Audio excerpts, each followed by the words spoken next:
piece of shit. Okay, I'm glad you can say that to everybody that's listening right now. I like Teddy Roosevelt. Because we are Yeah, live. but he was Matt. before Jimmy Carter. Doesn't mean make him not a great president. No, I didn't say he wasn't. I'm just saying everyone after was a piece of shit. That's not fair. Oh, it's totally fair. Or is it fair? Oh, shit. We are live now. Yeah, so we're live, and I heard piece of shit come out. That was you. That was you. You said that. Anarchy in the UK. Let's see. Trying to turn Logan up a little bit here. Hello? Hello. Hey, what's up, Logan? Like, we're live right now. Happening? Yep. We're live right now. We're 100% live right now. Hello, everybody. Thank you for coming check us out. We're about to play a game of Take Your Shot. Take Your Shot is a game that we've created. It's a very fun game. It's a writing exercise while also enjoying a nice, tasty, not so tasty shot. So what we do is we have a shot. That's one way to put it. And we each have 5 minutes. We take turns. We generate a random prompt that will be shared with the audience as well as the people that are writing. And we have 5 minute intervals where we'll take our shot and then we take our shot using the writing prompt. We have 5 minutes. I hope this is not too convoluted and all over the place for you not to understand, but you'll get it by the end of it. So we take a shot. We have 5 minutes come up with a new story based off a prompt that we'll generate, and then after everybody goes to their turn, we will then have we will announce the winners of the books. We'll then go through our different stories and read them to everybody and announce a winner that will not be Matt. No, I already own all these books on the list. All right. Oh yeah, we do got to announce the winners from the books. I forgot about that. Yeah. I think Joseph's running. What's the prompt? How are we announcing winners for the books? Everything's gone sideways. Joseph Cats and dogs living together. Joseph and the Rough Craft won a book. We'll go ahead and announce the winners now. Joseph and the Rough Craft won a book. So what you gotta have to do, Joseph and the Rough Craft, is send us an email at theroughcraft@gmail.com with all the information we need. Let us know if you want a physical copy or an audiobook. If you want an audiobook, we need your your Audible account information so we can gift it to you. If you want a physical copy, you got to pick from the 5 books that we have listed. If you need a refresher, we can communicate back and forth. It's really easy to get a hold of you. I know your brother. Kings of the Wild on audiobook. So if you want a physical copy, we'll need your physical address, and then we'll ship one out to you. I just Kings of the Wild on audiobook. Hell, man, honestly, at this point, you want to fucking pick 2 books, dude? Pick your 2 books, man. We got you. You won. No. Never mind. You can have it all. You want all of them? Let's just drop a hundo. That was something I was gonna do. I can't. Oh yeah, I gotta fix one more thing real quick. Make sure it's all set up right. I sent him a message. Like, which one do you want? Don't be mean to that man. That man was the only man to do the thing that we asked literally like hundreds of thousands of people to do, but nobody gave a goddamn. Joseph did watch the whole thing, though. I know, dude. Joseph is my favorite fucking... I guess he's a fan. I appreciate it, Joseph. I cannot understate that enough. Like, I was like, fucking Joseph, he's there every stream. I don't know if the Army sucks that much. I do know it does suck that much. But I greatly appreciate Hawaii sucks that much. Shit out. Yeah. What you doing? I'm in Hawaii, fucking bored as fuck, watching the Rough Craft. What are you doing? Let's see. All right, who's going first? A good audiobook. Yeah, I asked him which one he wanted. Which one you take? He didn't say anything yet.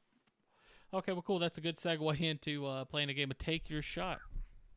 So, Take Your Shot, as I explained before, we're going to have 5 minutes to take a shot, and then take your shot and write a story based on a prompt that we're going to generate. You know what he's going to say, though, right? Dude, I had this prompt pulled up earlier. What's he going to say? He's going to say, I don't care. Yeah. I don't read. He said, hey, then that's the perfect situation. Joseph has, what, two kids now? Get The Hobbit, man. Read it to him. Yeah. Joseph will find out that he's actually he's a aspiring writer himself, and he can come and be a guest one day. That's probably what he should have been doing in Hawaii.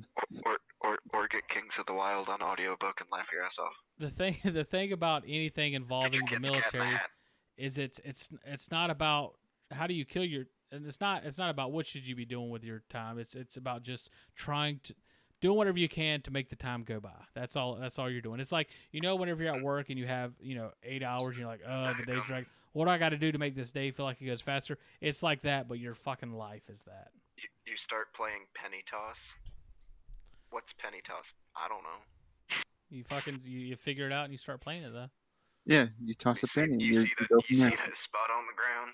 That's what Logan taught me. I did you. All right, so does everybody remember their opening line? Logan, did you write yours down? Let's see, what was it? I'm not gonna remind you. Why is Logan's audio like robotic-y now? It's really starting. Logan, you there? It's really starting to grind my Did gears. things go sideways? Man, that Foster really got to him. Yeah. Yeah, it's just, I mean, like, okay? Again, yeah, you sound good now. I mean, it's fine.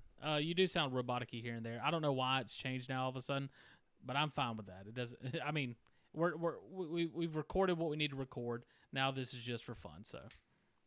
Okay. Well, as long as it is okay. Yeah, I think you sound fine. I think I sound beautiful.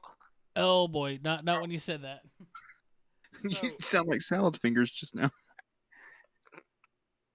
I love to touch nettles.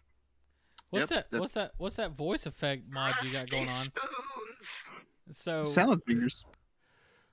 What It's from back in the day. Yeah. What yeah, he posted some new shit recently, like a year ago or so. And it gets creepier, man. So what order do you guys want to go in? Oh, I guess. Let's go the same order we did open.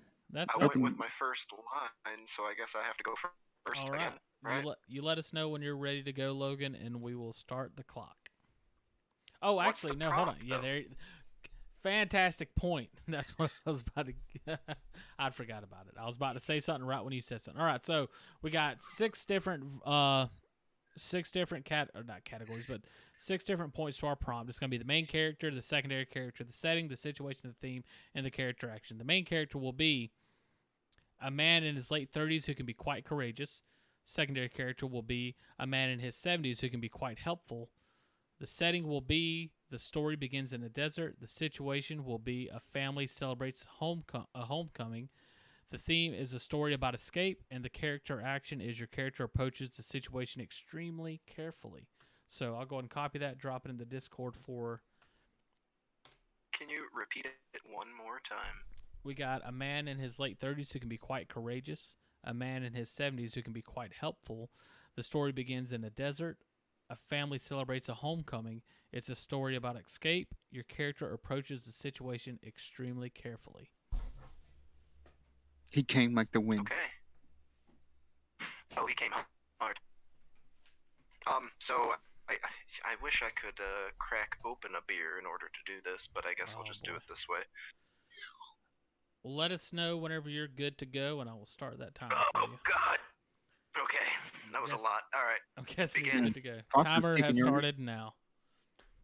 So now is the time of the stream where we will go ahead and announce the winners. We've already done that. So winners is Joseph. Matt, take it away. Joseph won a book, and the Rough Craft won a book. The Rough Craft won a book. Yeah. Hey, man, so Tommy, what book would you like?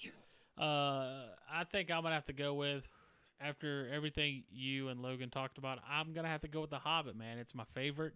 I really love that story, and I got 2 versions of The Hobbit up here behind me, and I love to make it 3. So okay. No, I'll definitely. We were gonna use some of my Audible tokens for this, so I might just use that for King of the Wild, which was my plan originally until we came up with this plan. But I may instead. I mean, if we honestly at this point, if we have any listeners that are any new viewers checking this out, go ahead, fucking let us know, man. We'll get you a book. Just let us know you want a book. I'm not actually able to. I'm not paying attention to the chat now. Let me move this over here. Well, we have 3 books. We have 3 open slots. So if you're watching this later, comment, I want a free book, and then you'll get one. We'll do our best to get in touch with you and get that going for you. But yeah, so two books have been taken. No promises. I don't really count myself. If 4 other people come up and want a book, they'll get the book. Okay, Joseph actually asked me, said, out of the ones you have, which one would you pick? I really think the best one for Joseph, from what I've heard. Well, I mean, I really don't know. I'm just going off like just a random person. I would either say with him having kids, The Hobbit could be good. Maybe he could read that to his kids if he wants to. Tolkien did it. We're not old Tolkien. Or I think he would have fun with Kings of the Wild, from what you guys have said. But you know your brother better, so maybe you would be able to pick a better one for him.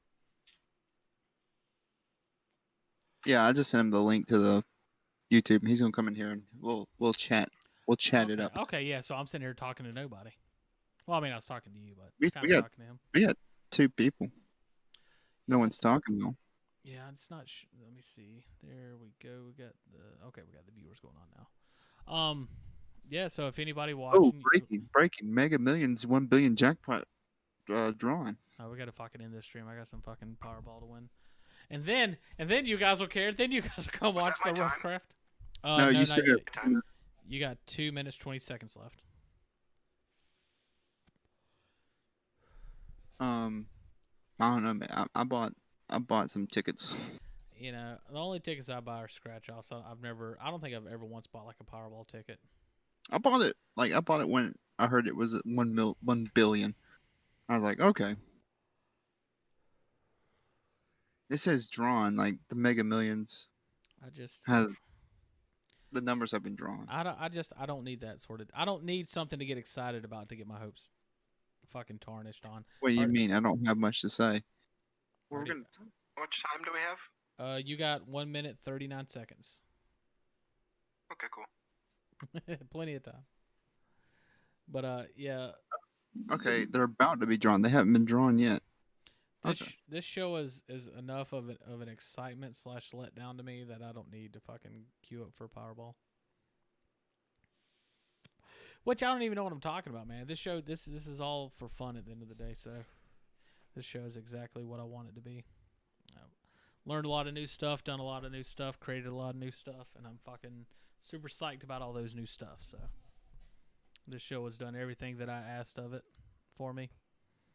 Anything else is a bonus, right, Matt? Uh-huh. Cool. At one point, the show was motivating me to write. I wrote like 45 pages. What happened with the Discord? What happened? I said, is Joseph Joseph in there? Yeah, get Joseph. You got to get him out of the Discord. He's fucking okay. Not trying to be mean, but he was messing up the cameras, messed up yours and Logan's. Did you kick him out? No, I didn't kick him out. He must have left. Oh, he's probably gonna be mad at me. He's like, "What did you mean? I haven't come in the chat. We'll tell you about the books." He said, "Okay, I guess." That's why he was saying I ain't really got much to talk about. He's like, I ain't trying to be on y'all's fucking YouTube live stream with 2 viewers. Thank you guys for being here. Glad you're a part of this show. We got 9, 8. He said, "Man, you sop." You son of a bitch. He can say that because he knows her. All right, and that is going to be time for Mr. Logan Westerlind. I repeat, time is up for Mr. Logan Westerlind. Oh god, he's gone rogue. He's writing. Hello? He's writing another fucking 200,000 fucking word book. Hey Logan, you're back. Yeah, your time's up. All right, bud. So that means it's now my turn. And before I take my turn, son of a bitch. I'll be right back. You guys talk for a second. I'm gonna take a leak. What happened? Joseph, my brother, joined the chat. Like, joined. I saw that. I heard the bloop, bloop, bloop. Yeah. He said, "I don't know how you do that, bro." Tell him I said hi. Hey.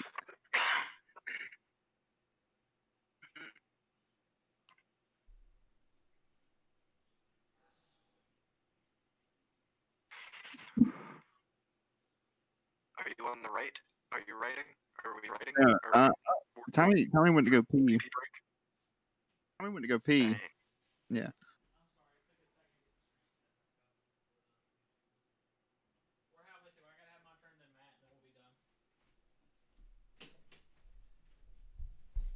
I'm back, baby. All right. Well, All right, so it's my turn. Is what it appears to be the situation. Um, pull my timer, and I'm gonna take my shot, and then I will take my shot as the game goes.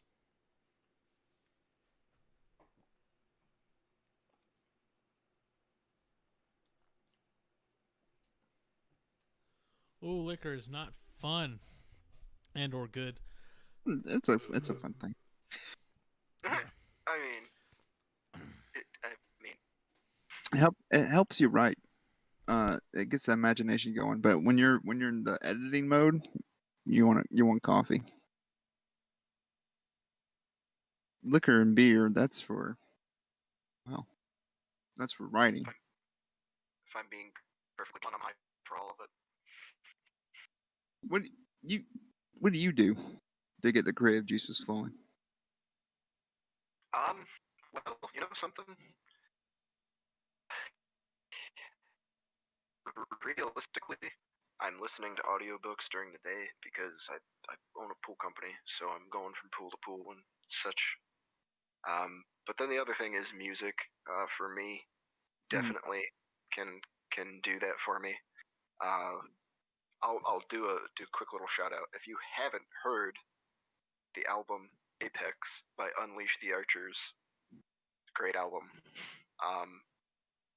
And it's like I don't know who let all the fantasy nerds start writing metal, but I'm thankful for it because it's cool.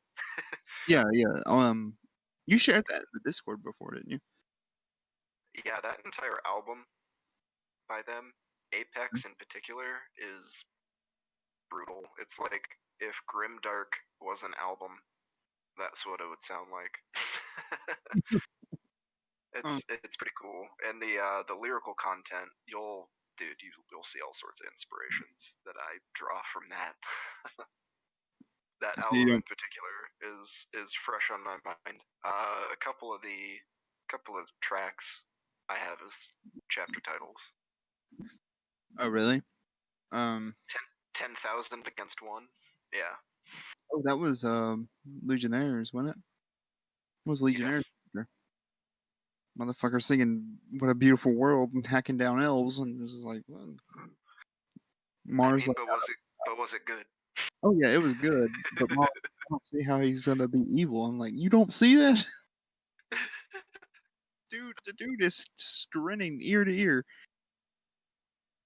I was like, Jesus. As you just text, well, you know, hey, if you like, dude. But you know the thing of it is I'm cool with that because I love Darth Vader. You know what I mean? Mm-hmm. Like And Rogue One, he was just slaughtering everybody. oh, so cool. I don't care what anybody else says. That was so cool. Do not. People got pretty mad when he was like, "Do not choke on your aspirations" or something like that. Yeah, It was like, because he has a one-liner. Come on. what? You didn't like that? I loved it. I loved it. Anybody Dude, who's he complaining has is the a best. turd. What were you saying? What do I think? Like he has the best one-liner in comics. He was just like, the rebels were he like Invader down. Yeah, you showed me that one. Yeah, like You showed me that one. like he crashed. He was surrounded by rebels, and the rebels was like, "You're surrounded." And he's like, lit his lightsaber. It's like, all I'm surrounded by is fear and dead men. And I was like, oh my god. Yeah, that's so good. It's so good. Like I love that stuff. So like I wanted to write a character who does that, and then Meridian, Mhm. for example, is gonna get a handle on his ability on what it is to be what he is later, and you'll see. I don't know where you're at so far. Mm, But you I got your Cassius. Is that how you say his name? Cassius? yes. Cassius and Speak saved Pewter. And I think that's Okay. where I left off. I left off with Ivy in the swamp. I think that. Okay. All right. Cool. Well, that's Uh, cool. That's cool. So you know where they're heading, right? yeah, they're kind So of heading. So you know that there's going to be a nice meetup with Ivy and Pewter and Malum and Speak, and yeah, And that and that's a fun chapter, dude. is that your party? There's a little bit of a twist to it, and so you'll see. So far, some characters have experienced some heavy stakes, but not everybody has. And my hope is that you'll see that the stakes are heavier. My time is up. Yes, your time is up. All right. How do you feel about it? I feel like I think I got all the beats. It's not my favorite story out of the stories I wrote. It'll definitely toss you for some twists and turns. It's a funny story because it's about escape. It begins in a desert and it's a homecoming. It's a tough one. It's a tough one to try to build together, especially after your opening line. So I think Joseph is watching now. Let's go ahead and talk about one of the books he won, so he can get a better understanding of which book he might want before I take my turn. Just prolong the inevitable. Whatever you got to do, man. Me and Logan can talk about that while you write your story. That'll be a good thing for us to talk about. What book is it? What book do you pick? He's wanting to know. He's wanting to know what book he think he would like. Tommy knows. Kings of the Wild. Kings of the Wild on audiobook is hilarious. Well, we'll all talk about it. I was being silly. I think Matt knows him the best, obviously, but Joseph, I would say if you're looking for a story to read not only for yourself but for your children. I don't how old's his oldest? What's fuck! I done fucked you up, man. I done fucked him up. Oh! I just gotta be remembered like something. 2 or 3 now, right? I just remembered something. What? I'm almost certain that damn it, the actor that plays Gollum, Andy Serkis. I'm almost certain that Andy Serkis narrates The Hobbit, and it's Boss.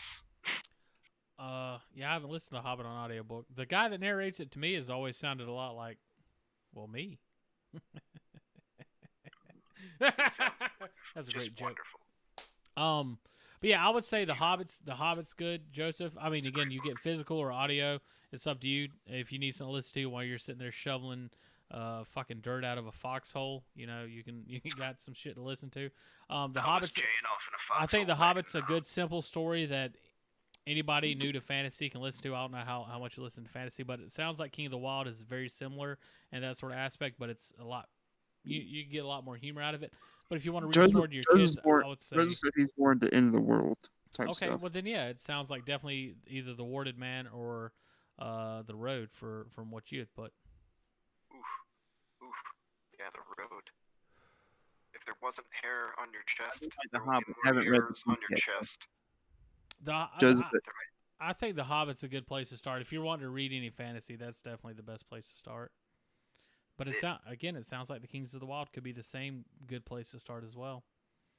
It's The Hobbit in particular. Like if you're gonna get introduced to fantasy, it's whimsical, it's fun, it's pretty funny, and there's just everything that you could want from a fantasy book is in that. And I'll say, hey, you know what? The Hobbit is a huge inspiration for what I do. If you read The Hobbit and you say, what is this gay shit? Then yeah, you're not into this sort of stuff, and it's a good sand in the line in the sand. Well, he likes me. He likes Lord of the Rings and The Hobbit. So he hasn't read the book yet. Really? Then he should do it, 100%. But at the same time, Kings of the Wild, man. No, yeah, absolutely. I think the 3 options here are The Hobbit, Kings of the Wild, and The Road for him. I think there's the best ones. I think Name of the Wind is out, and I think The Warded Man is out. Here's my thing: if you're looking for a selfish thing, like a purchase or what have you, guilty pleasure. The narrated version of Kings of the Wild with their narrator, he is very, very good. He's very funny. I think Matt can attest to that. Yeah. It's just comedic fun. time. It's fun with jokes, and it's more tailored to adults.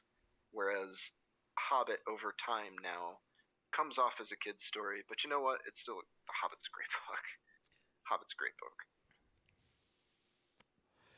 Yeah, and then you have The Road, which from what Matt said is post-apocalyptic. Fucking, it sounds like it's a fucking tough read. So It is heavy. It's a heavy read. Let me tell him that the road we're on in life is I think heavy like a book. I think we've narrowed it down to 3 good ones. I don't know what he's going through in his life, but I don't feel like The Road, from what I've heard, is a thing you want to listen to when life sucks. You don't want to watch a depressing story when you're having a depressing life. It's only going to build on that. Not saying that's what he's going through, and not saying that's what his life is. I'm just giving an example. So are you trying to say that the military ain't so fun? It's not. It's not. The military. Oh. The best thing the military is best at is sucking the fun out of anything. Doing an obstacle course is fun unless you're doing it with the military. Going out and shooting fucking rifles is so much fun unless you're doing it with the military.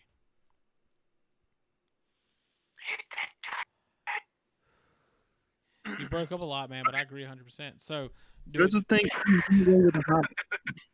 So have we gotten through it enough, or do you want to talk more about this map before you have to take your turn?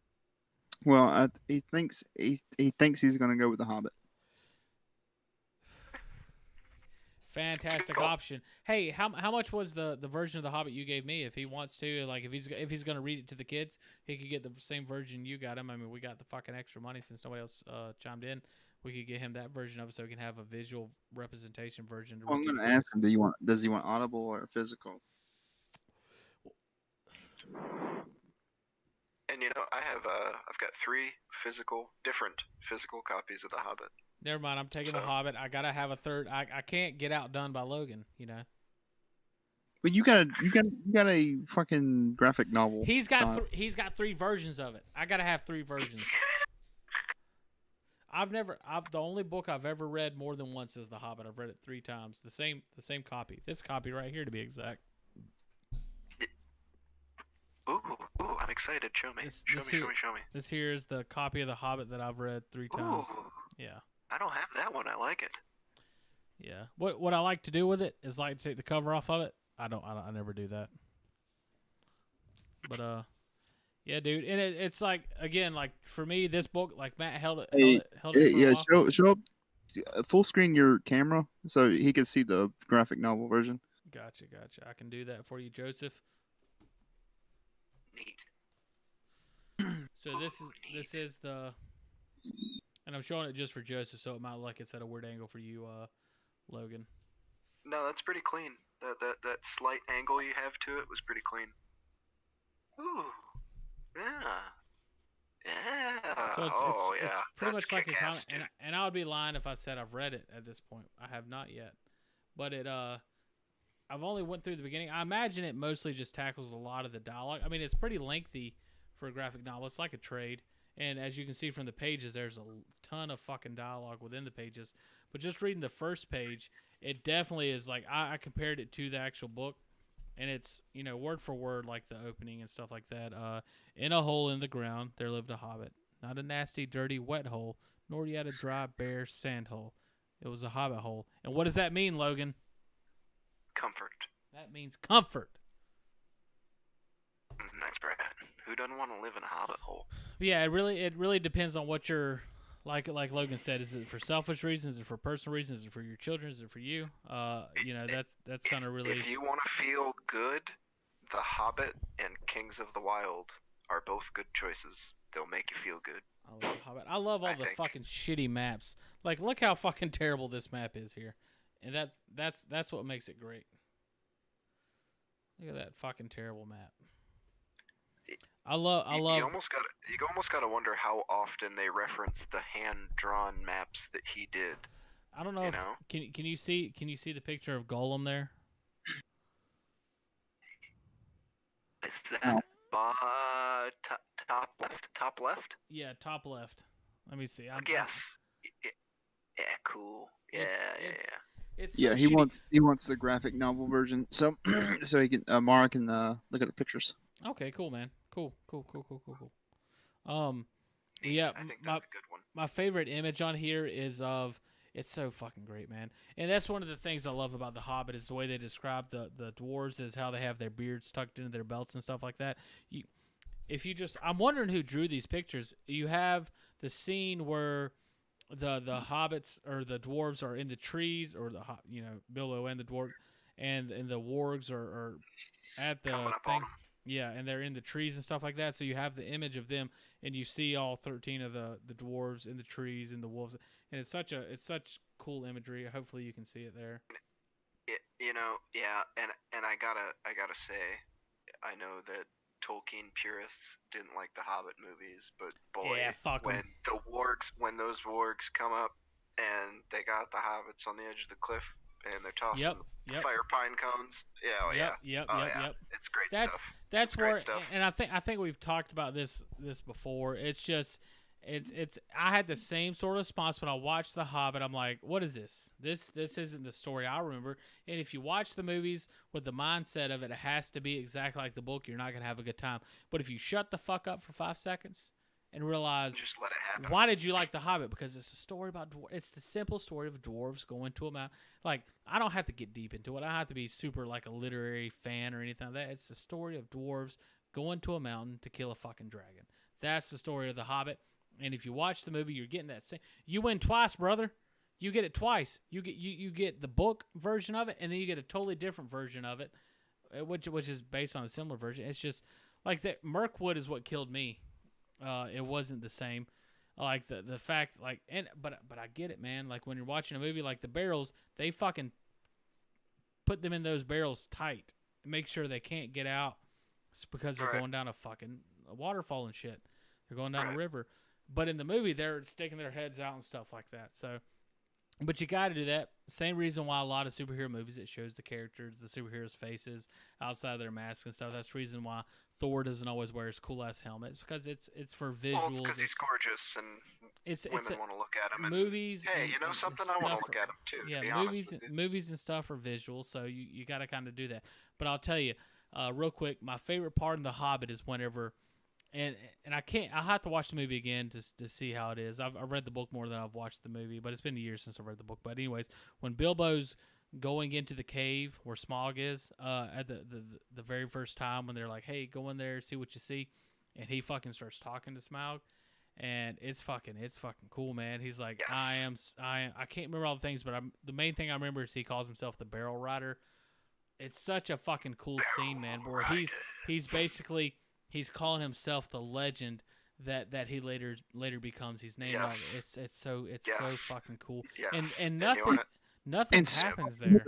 Like in Tolkien stories, you have to, when you talk to dragons, you talk to them in riddles, and like even Smaug was like, I didn't even think of that.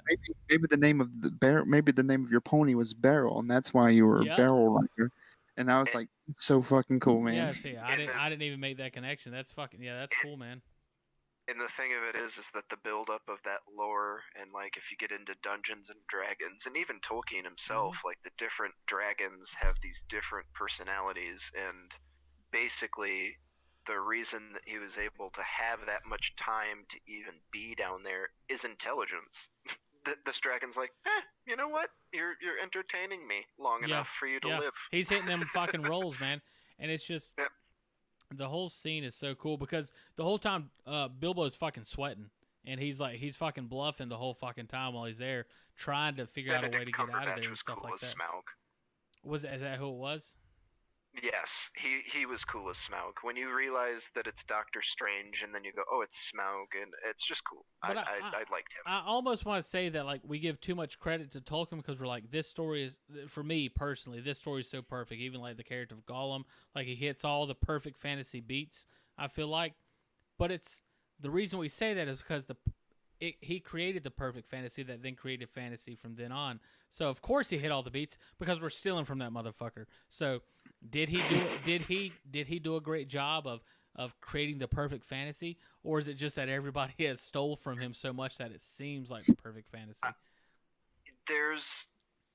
I mean, if you wanted me to sit and do an analysis of The Hobbit and The Lord of the Rings, I would say this. Matt would love that because he's delaying the inevitable. The Hobbit itself is whimsical and fun, and it delivers on some promises, the key promises of the story Hey. it delivers on, and then gives you more. And that's why it's whimsical. It gives you more than what it actually promised. Hey, y'all keep talking about You that. get to I'm gonna go ahead and start writing. Oh, okay. To- I called your bluff Go too ahead. many times. We get to- I'll watch you take your shot, and then I'll start your time. As soon as I see that shot go down, I'll start your time. Okay. Boy, I love The Hobbit. I got to read that again. Before I read The Kings of the Wild, I'm going to read The fucking Hobbit again. Like, my favorite part is 100% Mirkwood. Like, fucking Bomber passing out and shit Yes. from drinking the water. Yeah. And it's so great because he's such a glutton Now it character. goes. That was Yes. one of the things that was, I just imagine it's super fucking tough to do with the movie adaptation. Not just that, but the book. There's so many main characters. And it's I think it's easier to do with the book to highlight characters, but with the movie it's definitely tough. One of the things the main thing that initially fucking chaffed, or what is it fucking pissed me off when I saw the movies and just saw the trailers is how the dwarves looked. A lot of them have cool fancy beards and stuff like that, but it's just none of them are the description of what the book was. It was not these dwarves with these fucking beards tucked into their belts and stuff like that. I've never seen that anywhere. There's never the dwarves that I hear from the descriptions that I'm always looking for. These fucking huge, massive beards. They don't even necessarily have to be adorned with gold or anything like that. I think you're going to be so excited when I see Snow finally White. finish my book. When I finally finish my book. Thank you. So I just want to thank you already. There's a scene in particular where they're getting off one of their airships, and giants throw down the gangplank, and then they have their black elves come down this. They're called black elves. They're also called Alteri, but it's a play on racial stereotypes. Anyway, the point is that they come down and they're hauling these chests of treasure, and then you have the dwarven guard come down, and I take the time to say that it sounds like a herd of Bamadons, and it's not just the armor. These guys are like 1,000-pound cannonballs rolling down this gangplank, and even compared to the giants, they're thunderous. Because I like that. I like the idea of like this dwarf is just this cannonball that's gonna wreck through what everybody's doing. Yeah, and I feel like that's kind of what they are supposed to be. I imagine a good dwarf has like a hammer in his hand and a shield in the other, like a warrior dwarf, and he's just fucking just pushing through whatever it is. And that's the thing about dwarves, you can't knock them over. They're sturdy. They may not be the biggest guy, but they're you ain't gonna fucking move them. One of the things that I like that doesn't get captured in shows as much as I see it in books and things, and I agree with you on this point with dwarves, is the speed at which dwarves move. It's like, okay, short legs, so they don't run quick, but this idea that like their axe movements and stuff, like if you reference The Witcher, right? Geralt does pirouettes because he keeps that momentum and he's constantly pushing the enemy back. And I really like having dwarves with their axes just pirouetting and moving the enemy back and just bashing with shield and then just imagining a dwarf with an axe and a shield, which for me personally, I'm more of a hammer and shield kind of guy for a dwarf, but axe and shield works. But imagining them being able to move like a what I fucking had it a second ago, a fencer with their axe just fucking pirouetting and all this stuff. Yeah, that's definitely cool because I mean with the small stature, even though like again like they seem slow and small, like they gain speed. Just like if you think of a hobbit or a gnome or something like that, they have the speed, and then a dwarf could easily have that as well. All you see is a blur of a beard as he slices your fucking Achilles heel. And like with The Witcher, the thing that I loved so much about it is Geralt as a Witcher is a part of the wolf school. Don't quote me, but it's wolf something. But their fighting style is the pirouettes. It is the balance. It is these things. And then you see, you don't get to see all of it, but you get to see some of what another Witcher would look like. And they've got a completely different fighting style, or they've got, a different tactic like two hands or a dagger with the sword and these other things. It's cool stuff, dude. Yeah. And you have to study combat a little bit in order to catch some of those fine intricacies, I think. But you can watch a couple Sword and Shield videos and get a decent sense of what you want to do. Yeah. And that's another thing I would say, to writers out there, templates are okay, man. If you can't picture that sunset or you can't picture that fighting move, watch a video, look at a sunset, look at a picture, do what you got to do to get through it, and truck through it. Yeah, 100%. That I think is a big thing, and with in the world of information that we have, if you have a question about how somebody would feel, how somebody would sound, how somebody would act in a situation, just fucking hit Google up. It's gonna give you an answer real quick, and that's time, Matt. And the other thing I'll say, for a narrator in particular, the reason I like it is because if you want to start getting voicey, and you can find some voicey narrators, I believe Michael Pacey is the name. He does The Blade Itself, the First Law trilogy, by Joe Abercrombie. It's very good. He's excellent.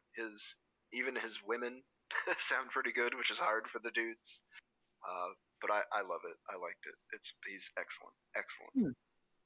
Logan, Yeah, he's got one character that sounds like Bob Dylan that just cracks me up, dude. Oh, and Like, Kings because you have these like high fantasy characters that are like, oh yes, indeed, oh, and then you have like Bob Dylan walking, he's like, yes, excellent. Like, I don't know.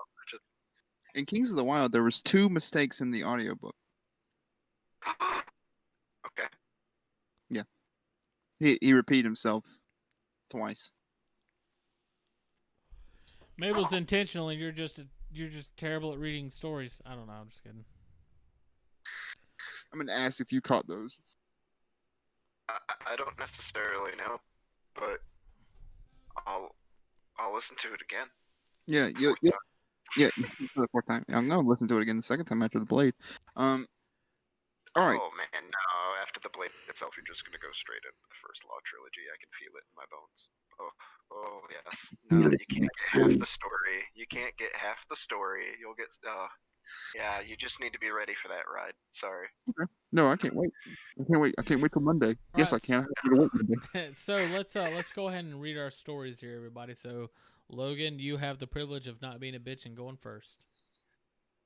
Okay. So. Wait. Hold on. Is that implying that since I went last, you are in fact the bitch? That's up to Logan to decide. He's the one that brought it up the first time. Are you saying that you would rather go first?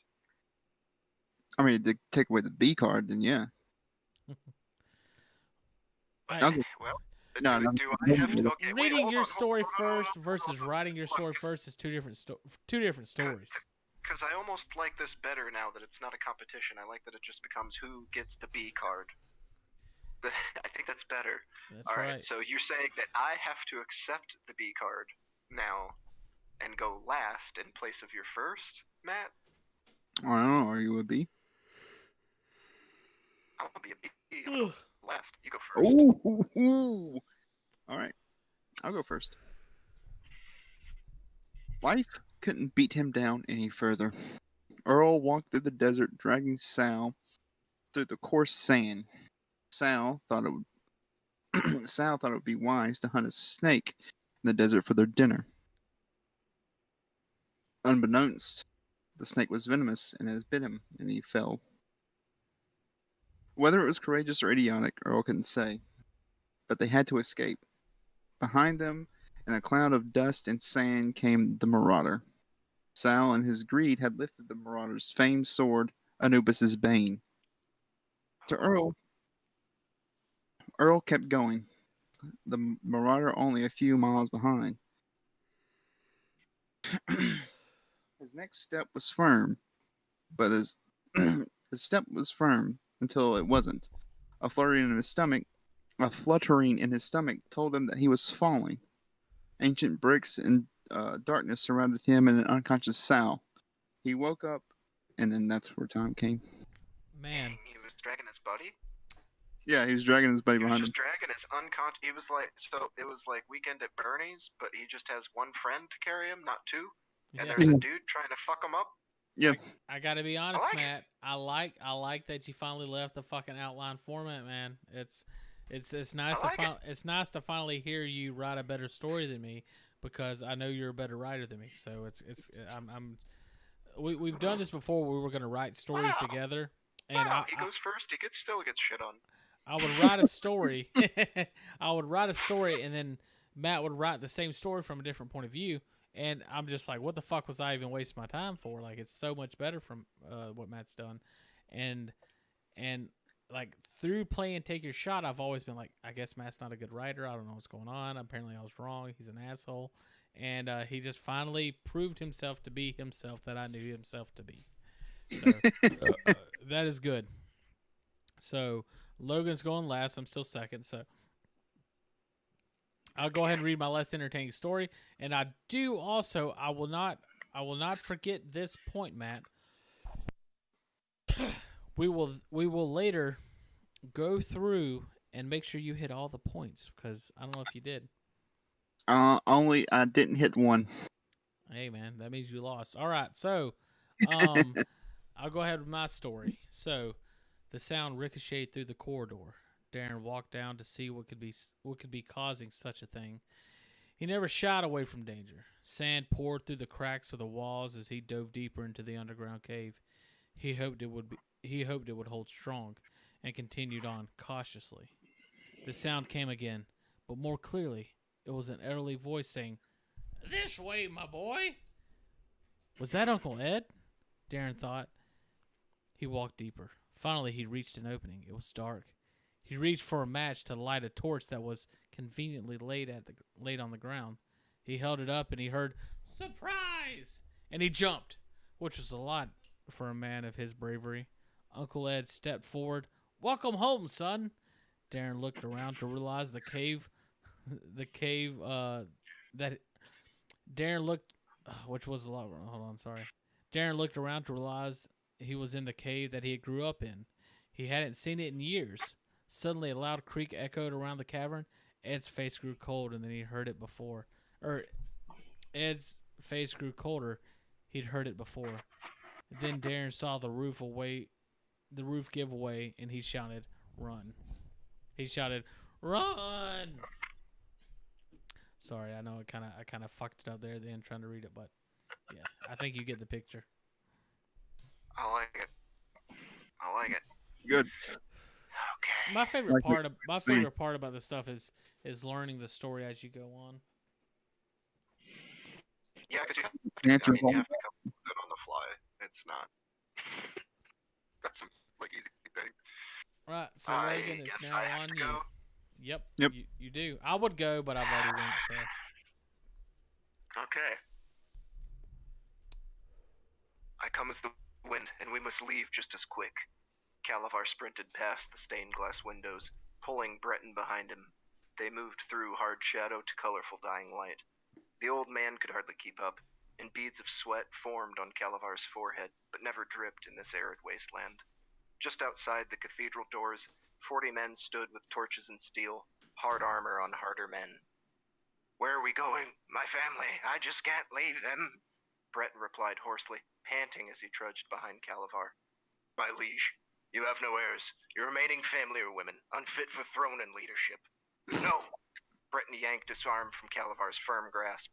"We must save Catriona. She is young and she can lead." And that's all I have. Wow. Once again, we have to go through point by point to figure out who won. But we'll say, read it again. The hard armor on hard men. Is that what it was? Hard armor on harder men? Dude, I love that line. That's a good line. Well, then you're really gonna love Joe Abercrombie. I'll hate it because I'm stealing that line. No, okay, so let's real quick just go by point. If you have the point, please state how you have the point. We'll start off on the first point. A man in his late 30s who can be quite courageous. I will say with my story, I never really necessarily identified how old the person was, but he's a grown man, and so that was my whole point, that he could be a man in his 30s. He was quite courageous because he never shied away from danger. And later on, it even says, hold on, he will finally something about it being like he wasn't even. Hold on, goddamn, let me find it. Where's bravery at? When he comes down the stairs, he's Yeah. not afraid. Which was a lot for a man of his bravery. So there's 2 notations of him being courageous. The 30s, you can argue that he wasn't 30, but I think it's conveyed enough that he's in his 30s. If you can accept that Sal and Earl was old, Sal was younger, I'll accept yours. The connotation. I'll accept. Hold on, Logan. The voices relayed the point. I like it. I will accept one of yours, Matt, and only one because I only ask you to accept one of mine. Then I'll ask you to accept Earl being. I'll accept Earl as old. Earl. So you better accept Earl. So explain how both of you have a man in his late 30s who can be quite courageous. What makes your main character? That's what I'm gonna go off. What makes your main character courageous? Well, Sal tried to hunt a snake, and then lifted the Anubis's bane. That real quick, I want to point out, you fucking pulling out Anubis's bane out of your ass. That was good. I like that. I like it. So, Blade. What made your main character in his late 30s courageous? If I'd be charging towards 40 Well, men. Calavar sounds like this, so obviously he's very courageous. That's a solid point. He is leading his lordship, his master away. He is taking responsibility and being the courageous one to make what is essentially potentially wrong, or a moral wrong decision, but the correct decision as far as lordship goes. Who is the heir? Who has control?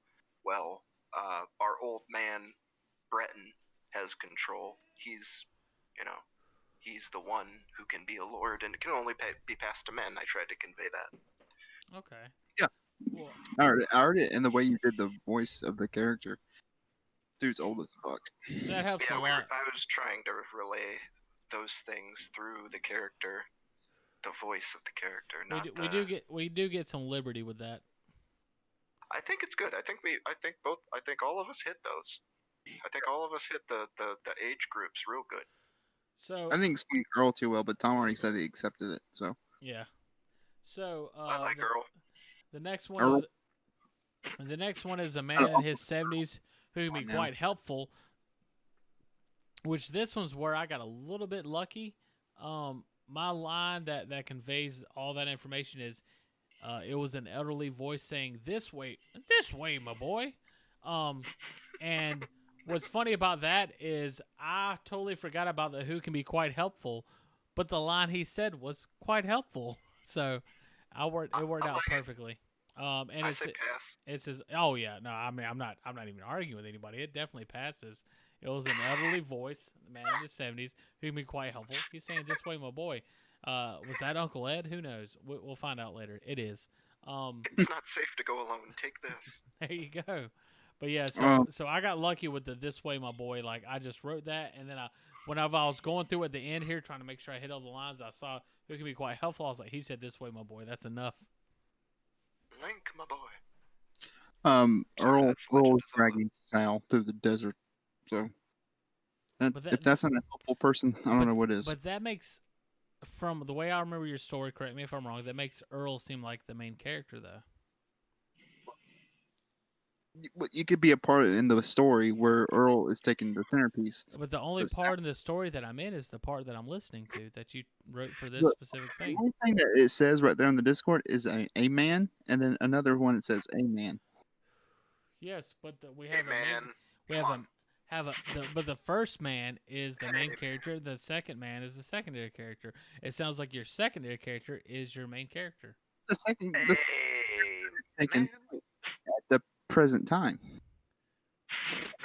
Well, at the present.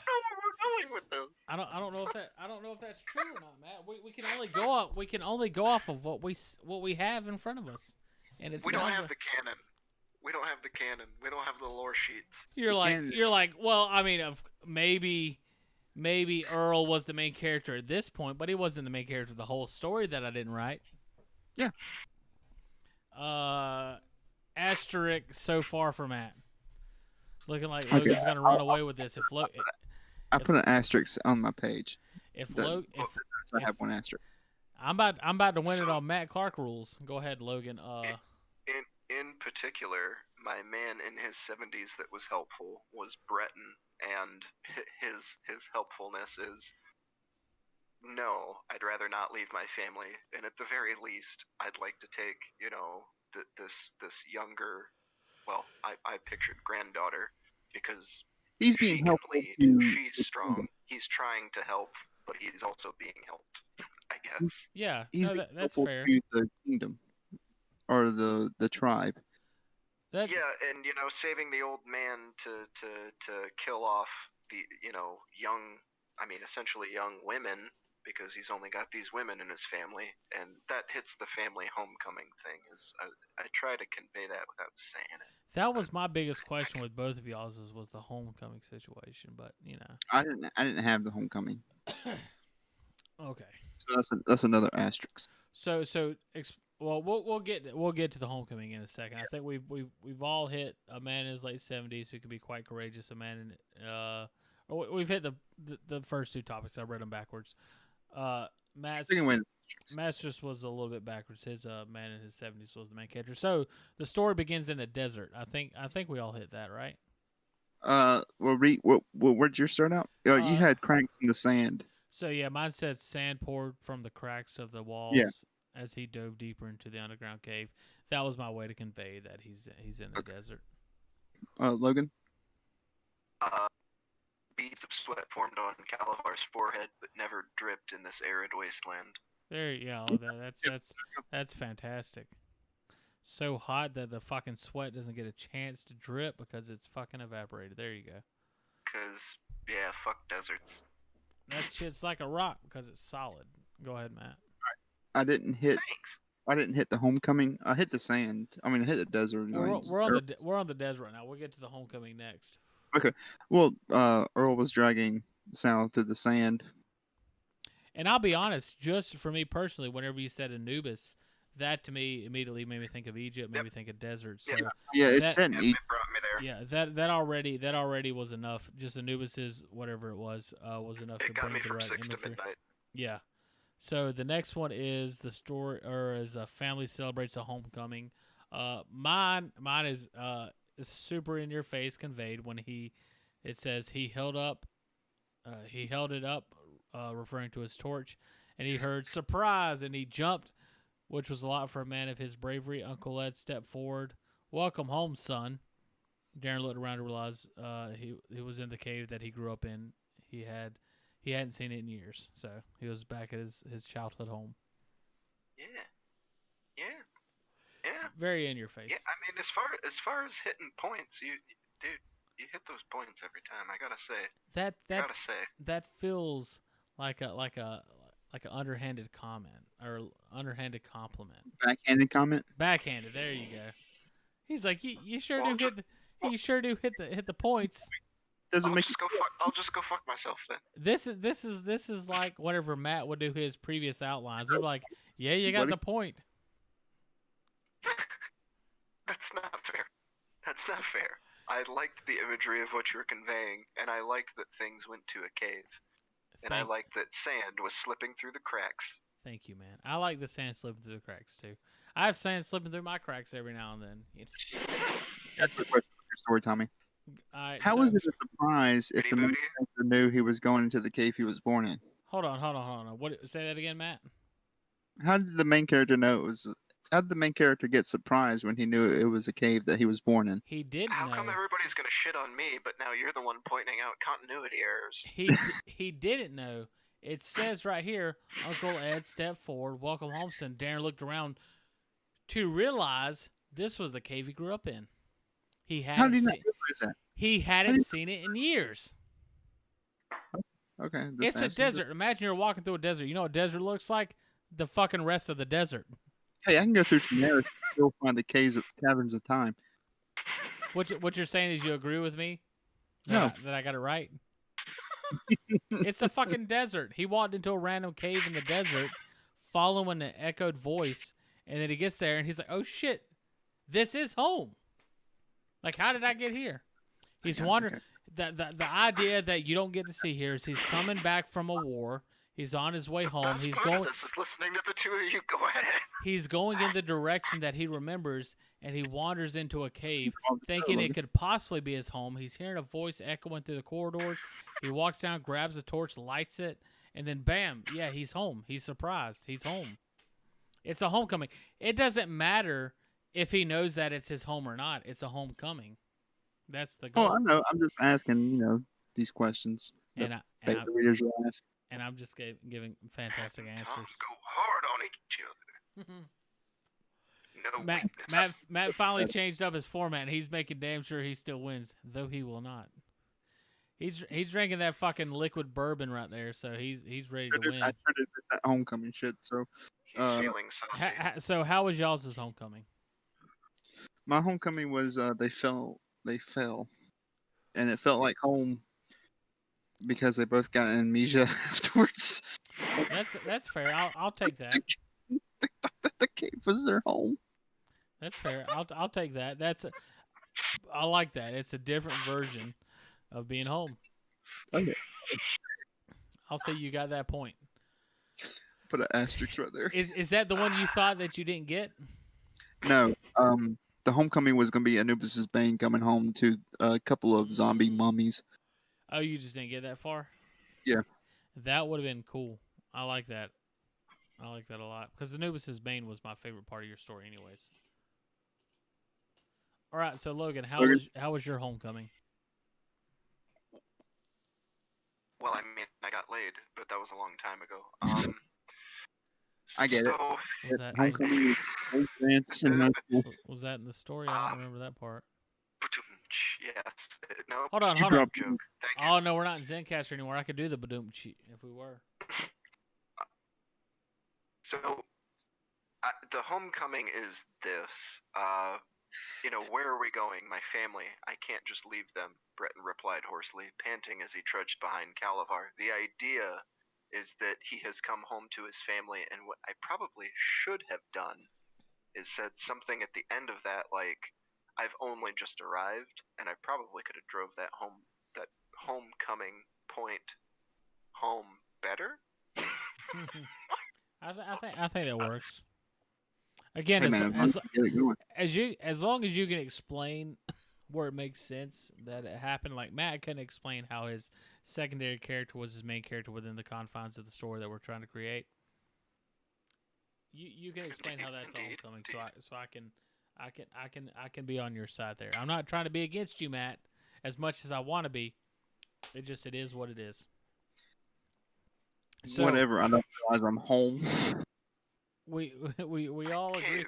Even if he realizes he's home, it's still a homecoming. He's like the taxi. He tells the taxi driver, "Drop me off at my exact address."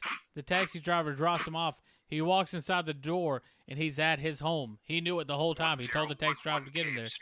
And then, bam, he's there. It's still a homecoming, even if he knew it was there. Anyways, it's a story about escape. Godzilla disagrees. It's a story about escape. That's a classic. Hey, Godzilla. My wife did great. She made that? Oh, I wish we'd be making millions. So it's a story about escape. Mine hits right here at the end where it says, suddenly a loud creak. Which actually there was some foreshadowing earlier when it said the sand poured from the cracks of the walls as he dove deeper into the underground cave. He hoped it would hold strong and continued on cautiously. Then later it says, suddenly a loud creak echoed around the cavern. Ed's face grew cold. He had heard it before. Then Darren saw the roof give way and shouted, "Run!" So that is the story of escape. The story is now. That is what this is all building up to. Is them getting the fuck out of there because the cave is collapsing.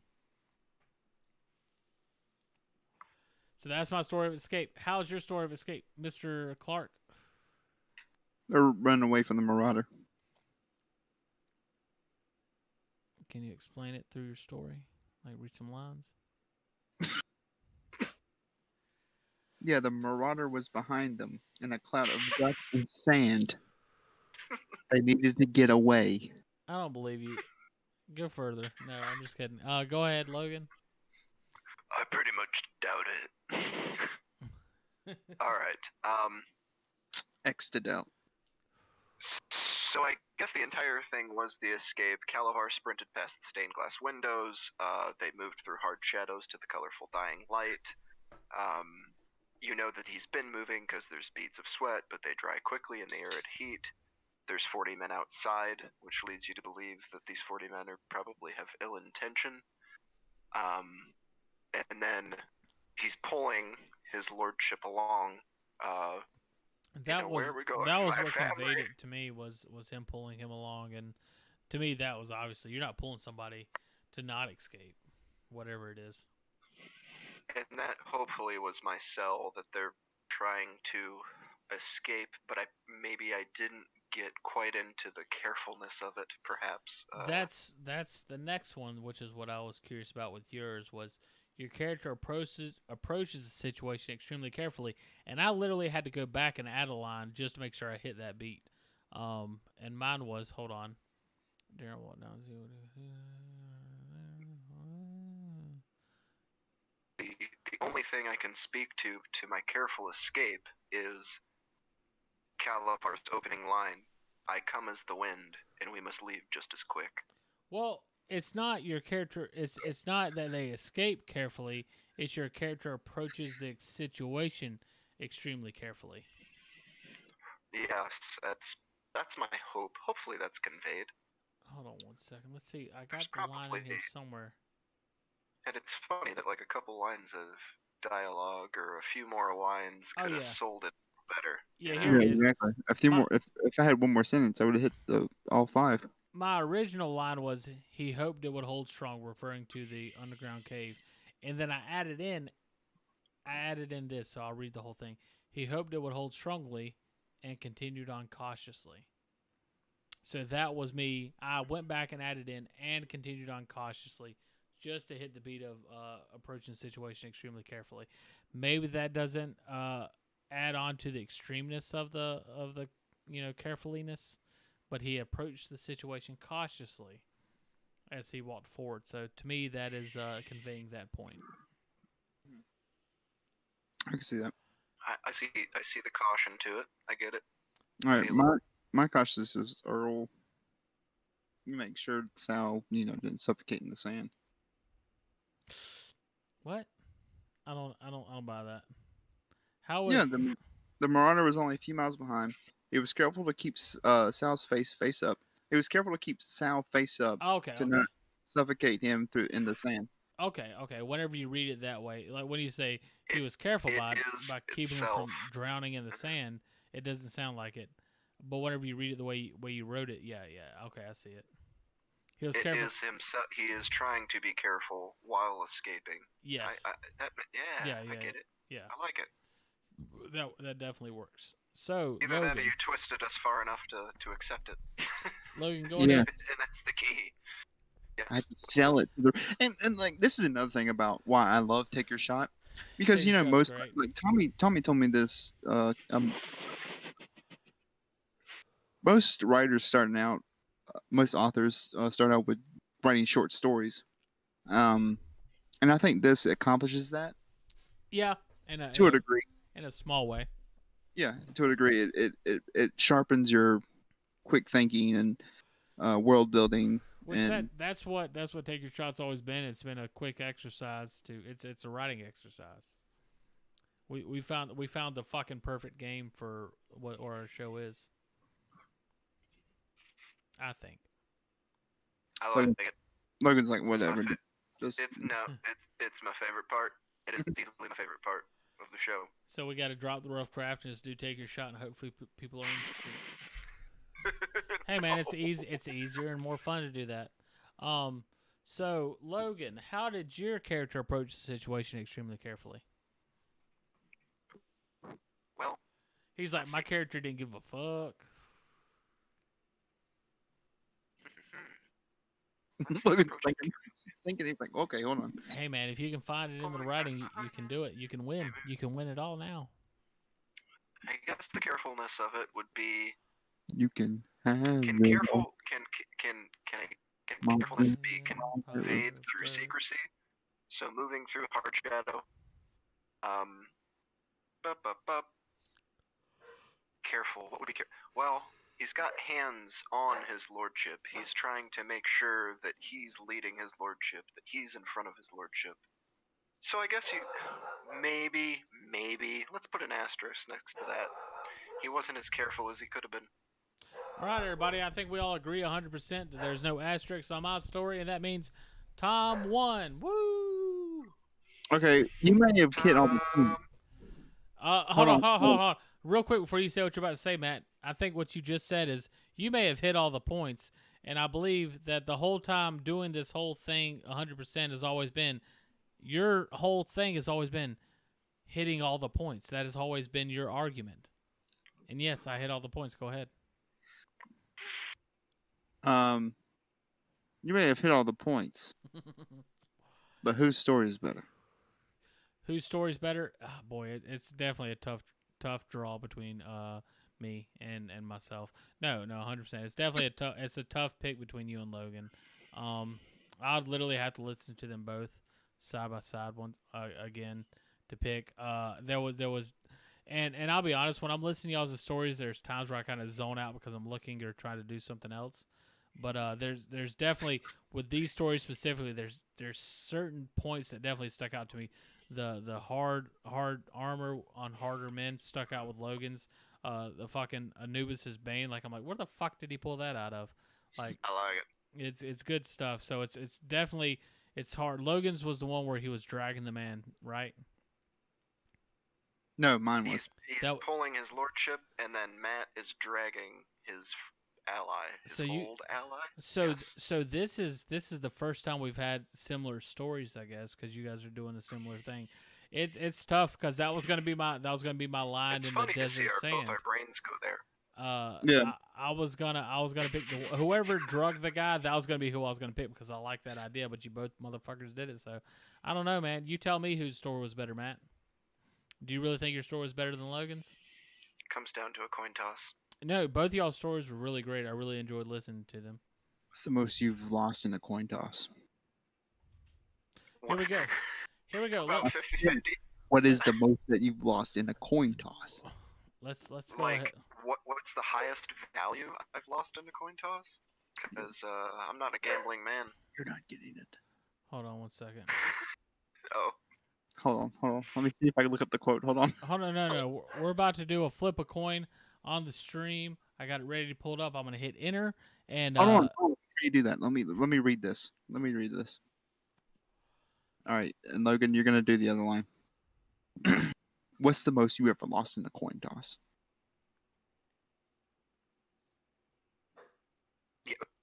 What am I doing? What's happening? I don't know. Most you've ever lost in a coin toss?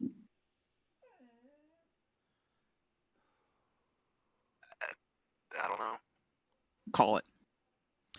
All right, call it in the air. Logan, heads or tails? Call it. Just call it. Okay, I guess that's the next line. You ready, Logan? Heads. I didn't put nothing up. Yes, you did. You've been putting up your whole life. You just didn't know it. And you know what is on the coin? 1958. It's been traveling 22 years to get here, and now it's here. It's either heads or tails, and you have to say it. Call it. That's from fucking Dark Knight, right? Oh, that's right. Yeah. You people are fucking terrible. This is from No Country for Old Men. Oh shit! It is. It is. I've never seen that movie, but I saw that scene. And the way you did a good job, Matt. I want to tell you did a good job. It's the dude with the fucking weird for young fellows. Yes, exactly. So I won't tell you guys who won, but I will give you both the opportunity to vote on, again, 50-50 here. Do you guys want to do double or best 2 out of 3, or do y'all want to do whoever won? Whoever won. I call tails. Logan, do you want to do best 2 out of 3? It's up to you, Logan. Meaning we have to do another story. That just means I gotta flip it again. That's all it means. Oh, okay. I was like, okay. Heads. Heads. It's heads. I can only say heads, and we'll go once. But do you want to do best 2 out of 3, or do you want to go with just the once and whoever wins wins? Just the toss. Just the toss. That means Matt. What did you choose? Tails. That means Matt won. Oh, he's the victor. Put it in your pocket. Put it in your pocket, sir. Victory. Let's go ahead and do best 2 out of 3. See who would have won. And if y'all did 2 out of 3, you would have won, Logan. You fucked up. Well, hey, you can't win them all. That's what they say. Look, I need to know what I stand to win. Everything. How's that? You stand to win everything. I really thought that was Harvey Dent, man. Oh, really? Well, he's always tossing coins. Yeah, it's my favorite. But yeah. It's that scene where he's at the gas station, right? Yeah. Yeah. I saw that scene. Yeah. I haven't seen the movie, but I watched the scene on YouTube. So, what happens now? I guess me and Logan have to take a shot real quick. Logan, you got a shot ready? Actually, no. Yeah, I can't pop anything open and make any sounds, but I've got it here. It's prepared. Well, you don't technically have to. I do, though. Call it. I'm playing the tab. I will say again, Matt. I think you did a good job with the proper enunciation, the way that guy did, and everything. I think you delivered it I won't say perfectly because nobody can deliver it as perfectly as the guy that delivered it, but I think you did a good job. No, the guy who played Shigar? Nuh-uh. No, that dude. I got to see that movie. Who directed that movie? Oh, dude, who did direct that movie? Hold on. If you don't know off the top of your head, then I don't care. Taking my shot, ending my night. The show's was, over. Thanks everybody for being here. It was the Coen brothers. It was a Coen brothers movie, wasn't it? Yeah, it was originally a book, but God, it's so good, man. It's like, what's the most you ever lost in a coin? He's like, the gas station guy's like, sir. He's like, the most you've ever lost in a coin toss. I don't know. I couldn't say. And Shigar's like, yeah, call it. I gotta watch that movie, man. For it's got what? That weird voice. I love it. Yeah, that guy's cool. He has the same haircut as Matt. Well, I need to know what we're calling it for here. You need to call it. You can't call it for you. It wouldn't be fair. I didn't put nothing up. Yes, you did.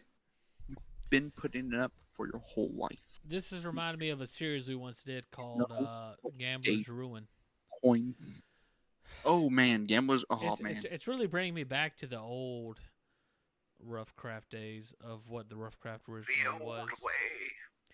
Man. Yeah, when we did the old Rough Craft, we used to have a streaming series called Gambler's Ruin.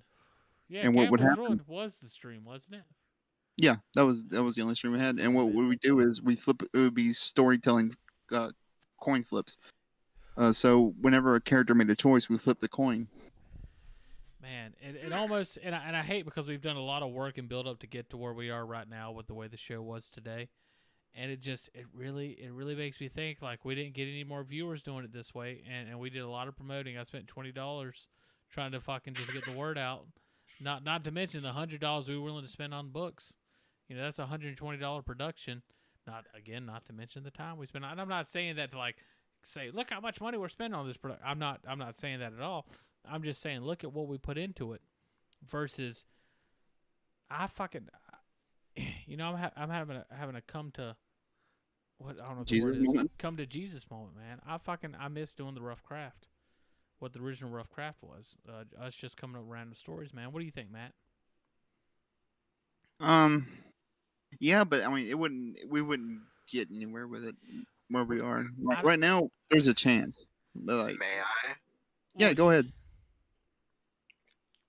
Perhaps if you just add what you used to do, and maybe every week somebody gets to be like Dungeon Master, that would be kind of cool. So have our guest be like the Dungeon Master, or have me or Matt be the Dungeon Master and the guest be one of the guys? So and just on a personal note, I would be totally cool coming up with a choose your adventure sort of plot. Yeah. If you guys wanted to like weave through that with coin flips and stuff. Yeah. Which I will say, the original Roughcraft wasn't based on coin flips. That was just when we did Gambler's Ruin. But I see what you're going with. You're kind of combining the ideas without realizing it. Well, and the thing of it is that I could look back. If you have some of that stuff on YT, I may have already looked through it, but I can also look back and reference it and see what sorts of things stick out just to me as a viewer anyway. But yeah, if that is the best point of view we need. And if the idea is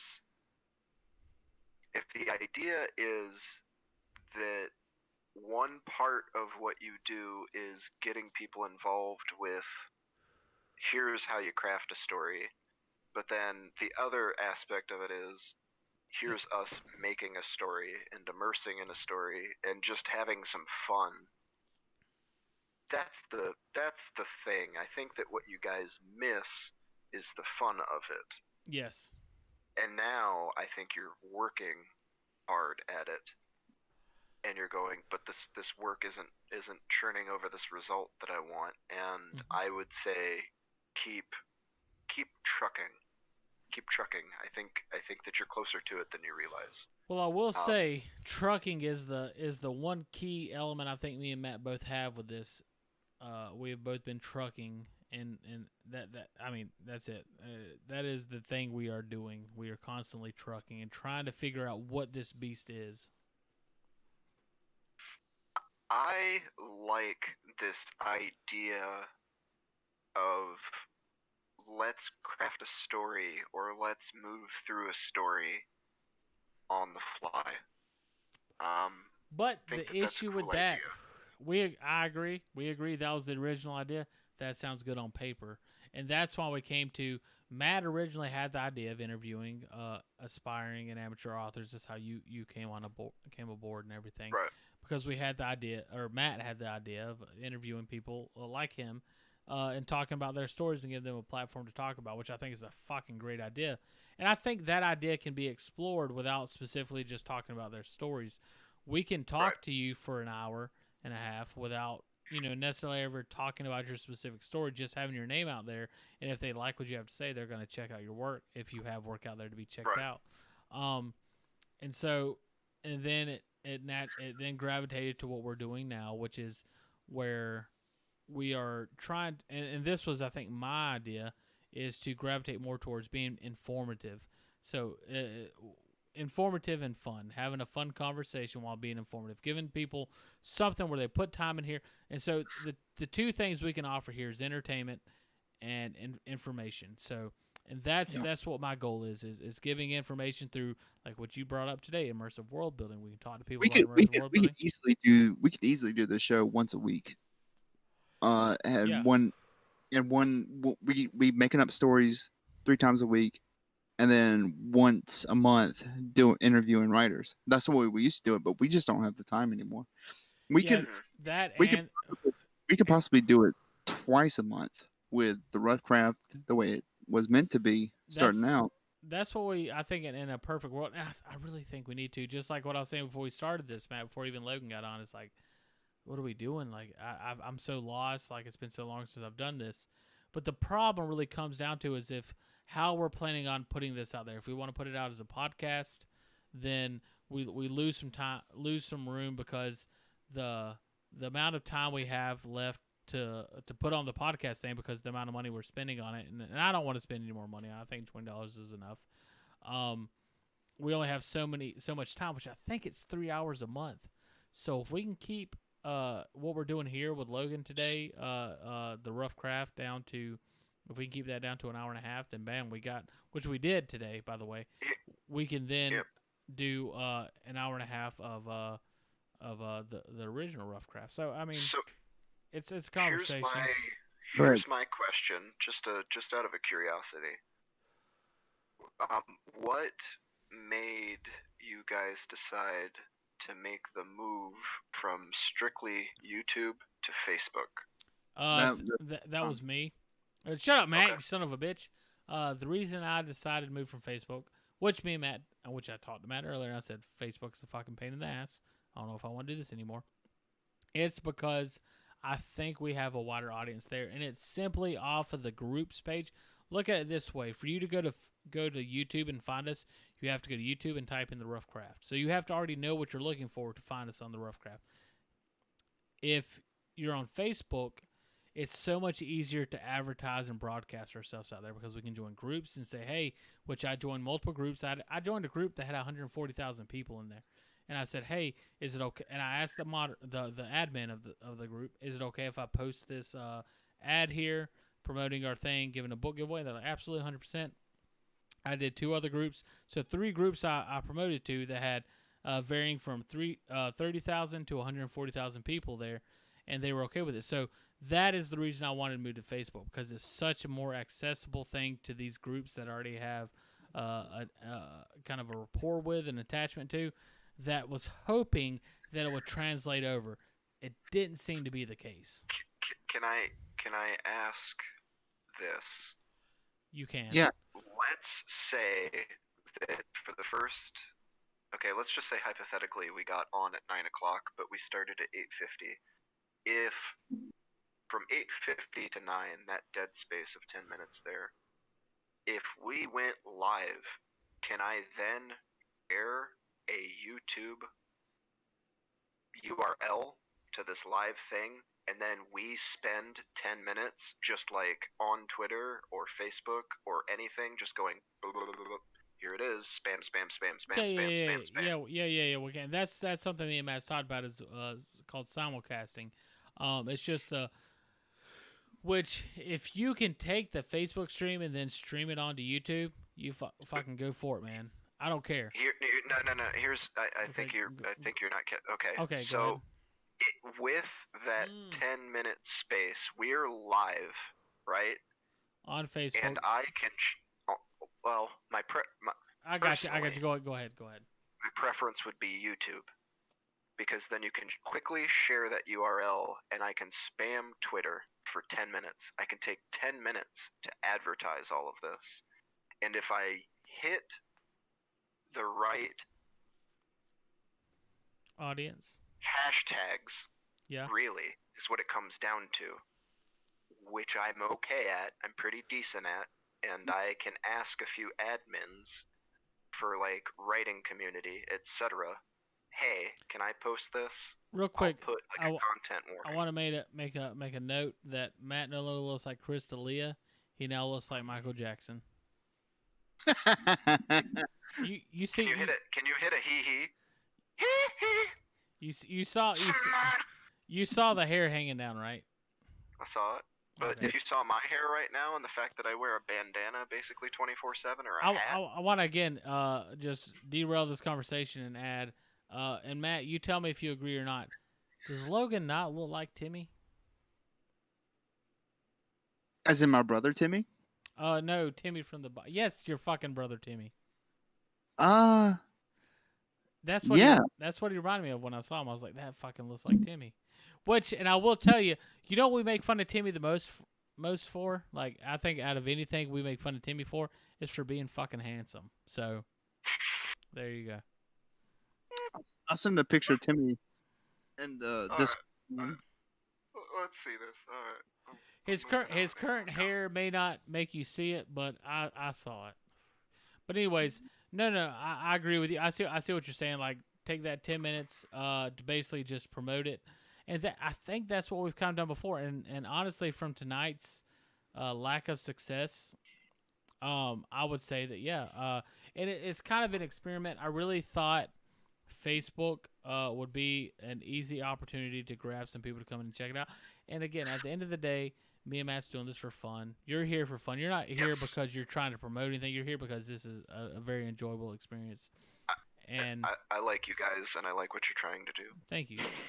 And so that's what it is at the end of the day. So if we're not having fun doing this, we don't need to be doing this. And honestly, with the current format, not that I dislike the current format. With It's the just current political climate, you can't get away with anything. These it- fucking all right. What were you saying?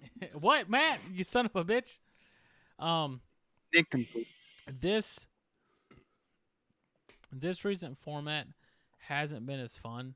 It hasn't been as like we haven't garnished nowhere near the response I thought we would. I was worried about 100 viewers, and I was aiming low with 100 viewers. And we got the same sort of people. So I think we really just need to. This is going to be something that we're going to do for 5 years, and build a steady fan base. And if we can get to 100 people, we're going to be happy. That's what I see this being, and that's not a bad thing. And I think what we need to do. Let's say we're going to do this for 5 years, right? In those 5 years, what we need to spend that time doing is what we think is the most enjoyable for us to do, because we're not doing it for anybody else other than ourselves. So I think out of the things we've done, the most memorable and most fun things we've done is things like a Pirate Cipher Mage, which is something Logan probably has no fucking clue of what is. I've seen parts. Pantheon's Verdict, fucking A Doe Life, what is it called? Is it fucking, that shit was great. It was terrible. Those sort of things are, Dreams. yeah, Doe of Dreams, yeah. It's just I see it. Those things are fun, and I think that's I mean, have you looked at the Discord? no. Hold on. Check out the Roughcraft Discord. Yeah, that's what the fuck is that mess? David's a handsome guy, man. Don't let that picture fool you. He's gained some weight. But yeah, I really, if I'm being honest, man, I really fucking do miss those Roughcraft days of the original stuff, where we were just fucking meeting up and just talking about some beers. And I really hate being that guy. Like, you remember the good old days? And just, that was fucking fun, man. It was fun, but like this what we're doing here. I don't know why we're still live streaming. We should probably just end Do you this. want me to? You want me to? You want me to end it? Because we do this every fucking time, Tommy. We sit It's here okay. and talk about the Hey show. everybody! Thank you for coming and checking us out. This has been a great stream. I hope you guys enjoyed it. All 2 of our viewers, it's been a great time. I hope you guys come and join us next time. See you later.